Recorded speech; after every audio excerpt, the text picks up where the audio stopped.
नमस्कार, मैं हूं नीरज कुमार और आप देख रहे हैं मी मीडिया न्यूज। वक्त हो गया है आज के ताजा तरीन खबरों का। झारखंड के सीएम हेमंत सोरेन आज सरायकेला के खरसवा में आपकी योजना आपकी सरकार कार्यक्रम की शुरुआत करेंगे और सरायकेला में ही रात्रि विश्राम करेंगे।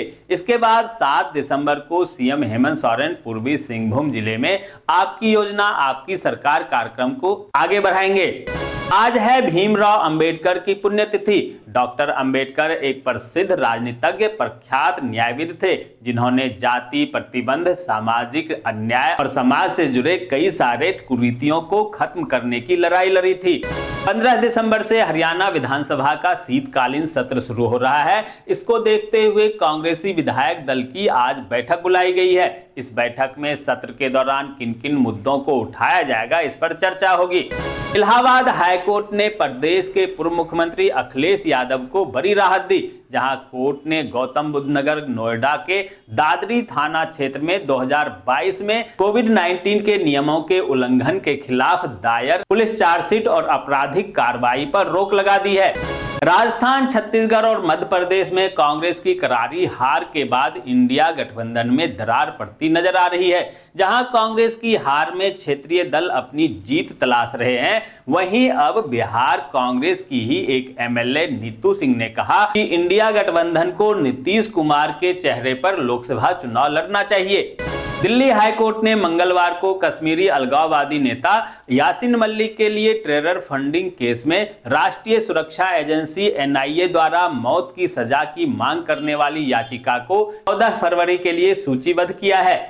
दोस्तों, आगे बढ़ने से पहले आपसे रिक्वेस्ट है कि अगर आपने अभी तक इस न्यूज को लाइक और कमेंट नहीं किया है तो प्लीज लाइक और कमेंट कर दीजिए, साथ में शेयर भी कर दीजिए। और जैसा कि आपको पता है कि कमेंट करने वाले लोगों के नाम हम न्यूज के लास्ट में बताते हैं, इसलिए न्यूज को लास्ट तक जरूर देखिए।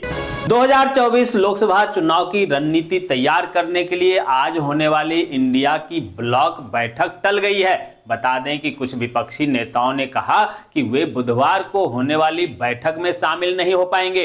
वहीं बिहार के सीएम नीतीश कुमार अस्वस्थ होने की बात कर रहे हैं, जबकि तमिलनाडु के सीएम एमके स्टालिन अपने राज्य में आए मीचांग के कारण उपस्थित नहीं हो पाएंगे। वहीं ममता बनर्जी भी इस बैठक में शामिल होने से साफ इनकार कर चुकी थी, जबकि अखिलेश यादव को लेकर संशय बरकरार था और उन्होंने मध्य प्रदेश चुनाव का सारा ठिकरा इंडिया गठबंधन पर मत दिया था।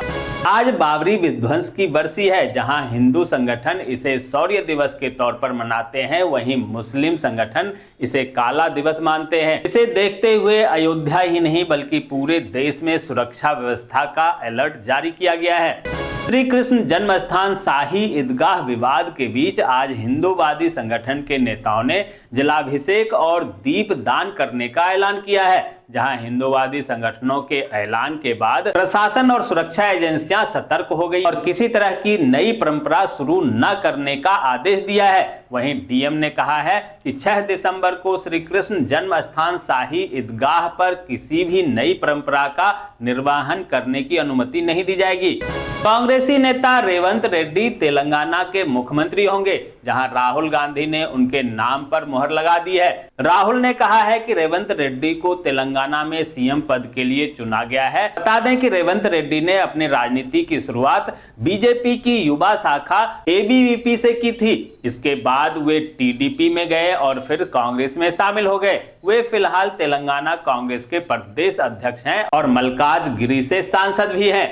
भारतीय रिजर्व बैंक की मॉनिटरिंग पॉलिसी कमेटी की बैठक आज से शुरू होने जा रही है, जहां 8 दिसंबर 2023 को RBI governor Shaktikanta Das MPC बैठक में लिए गए फैसलों की घोषणा करेंगे, जिस पर हर किसी की नजर होगी कि रेपो रेट को लेकर आरबीआई गवर्नर क्या निर्णय लेते हैं। छत्तीसगढ़ से इस बार भाजपा बिना किसी सीएम के चेहरे के चुनाव लड़ी थी, लेकिन अब सीएम फेस के तौर पर डॉक्टर रमन सिंह और अरुण सौ के नाम का चर्चा चल रहा है। वहीं लता को भाजपा का सबसे बड़ा आदिवासी चेहरा माना जा रहा है। लता 2003 में पहली बार विधायक बनी थी। लता भाजपा युवा मोर्चा की राष्ट्रीय उपाध्यक्ष भी रह चुकी हैं। ऐसे में आदिवासी राज्य में आदिवासी सीएम बनाकर बीजेपी झारखंड और मध्य प्रदेश सहित अन्य आदिवासी राज्यों के वोटरों को अपने पक्ष में करने के लिए लता को छत्तीसगढ़ का सीएम बना सकते हैं। मध्य प्रदेश के सीएम शिवराज सिंह चौहान आज छिंदवाड़ा के उन सभी विधानसभा क्षेत्रों का दौरा करेंगे जहां पार्टी जीत नहीं पाई। कल मुख्यमंत्री शिवराज सिंह चौहान ने कहा था कि मैं दिल्ली नहीं जाऊंगा, कल मैं छिंदवाड़ा जाऊंगा जहां हम विधानसभा की सभी 7 सीटें नहीं जीत पाए। मेरा एक ही संकल्प है, बीजेपी को मध्य प्रदेश की सभी 29 लोकसभा सीटों पर 2024 में जीत दिलाना। हिमाचल प्रदेश की वर्तमान कांग्रेस सरकार का 1 वर्ष 11 दिसंबर को पूरा हो रहा है, जहां भाजपा ने आरोप लगाया है कि प्रदेश के राजनीतिक इतिहास में किसी भी सरकार का पहला वर्ष इतना नकारा नहीं रहा जितना वर्तमान कांग्रेस सरकार का है। जम्मू कश्मीर के पूर्व सीएम उमर अब्दुल्ला ने खुलासा करते हुए कहा कि उनके एक मित्र भाजपा सांसद ने 2 महीने पहले छत्तीसगढ़ में पार्टी की जीत की भविष्यवाणी की थी। तब मैं हंसकर उन्हें टाल दिया था और कहा था कि अगर ऐसा है तो कांग्रेस को क्यों नहीं पता। अब्दुल्ला ने कहा कि कांग्रेस को छत्तीसगढ़, मध्य प्रदेश और राजस्थान में हार के पीछे के कारणों का आत्मनिरीक्षण और विश्लेषण करना चाहिए। कोलकाता इंटरनेशनल फिल्म फेस्टिवल 2023 के उद्घाटन समारोह में सलमान खान, महेश भट्ट, अनिल कपूर, सोनाक्षी सिन्हा और शत्रुघ्न सिन्हा जैसे सितारे पहुंचे। इस दौरान सलमान खान के साथ पश्चिम बंगाल की सीएम ममता बनर्जी ठुमके लगाती नजर आई। महाराष्ट्र विधानसभा का शीतकालीन सत्र नागपुर में 7 दिसंबर से शुरू होने जा रहा है। इस दौरान सुरक्षा के लिहाज से कम 11,000 पुलिसकर्मी, 40 बम निरोधक दस्ते और राज्य रिजर्व पुलिस बल की 10 कंपनियां समेत अन्य पुलिसकर्मी सुरक्षा में तैनात रहेगी। गुजरात कांग्रेस के अध्यक्ष शक्ति सिंह गोहिल ने पीएम नरेंद्र मोदी और उनकी पत्नी को लेकर तंज कसा है। शक्ति सिंह गोहिल ने पीएम मोदी की गारंटी वाली स्पीच पर निशाना साधते हुए कहा कि कुछ ऐसे भी लोग हैं जो अग्नि को साक्षी मानकर अपनी पत्नी से की हुई गारंटी को भी नहीं निभा पाते और बात गारंटी की करते हैं। हिंदू क्षत्रिय सिरमौर 36 कौम के सर्वमान्य नेता सुखदेव सिंह गोगामेरी की गोली मारकर हत्या के विरोध में बिहार के भागलपुर जिलाध्यक्ष राहुल तोमर के आवास पर एक बैठक बुलाई गई, जहां सर्वसम्मति से इस हत्या को कायरतापूर्ण बताया गया और इसकी निंदा की गई। बठिंडा में 2.25 करोड़ के सोने की लूट में आया नया मोड़। लुटेरों में फाजिल्का के 2 पुलिसकर्मी भी थे शामिल, एक को किया गया गिरफ्तार।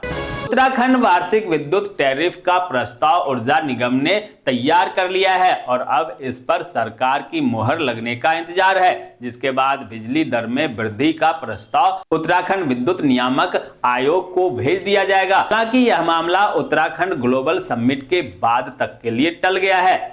जामताड़ा साइबर थाने की पुलिस टीम ने छापेमारी के दौरान कर्माटार और नारायणपुर थाना क्षेत्र के अलग अलग गांव में छापेमारी कर 8 साइबर अपराधियों को दबोचा। जहां छापेमारी के दौरान एक साइबर ठग ने भागने के चक्कर में छत से ही छलांग लगा दी। उसके पैर में मोच आई, जिसके बाद पुलिस ने उसे भी धर दबोचा। तो ये थी आज की ताजा तरीन खबरें। ऐसे ही खबरों से अपडेट रहने के लिए चैनल को सब्सक्राइब कीजिए, नोटिफिकेशन बेल को दबाइए, वीडियो को लाइक कीजिए और ज्यादा से ज्यादा शेयर कीजिए ताकि देश और दुनिया के तमाम खबरों से आप और आपके जानने वाले रह सकें अपडेट।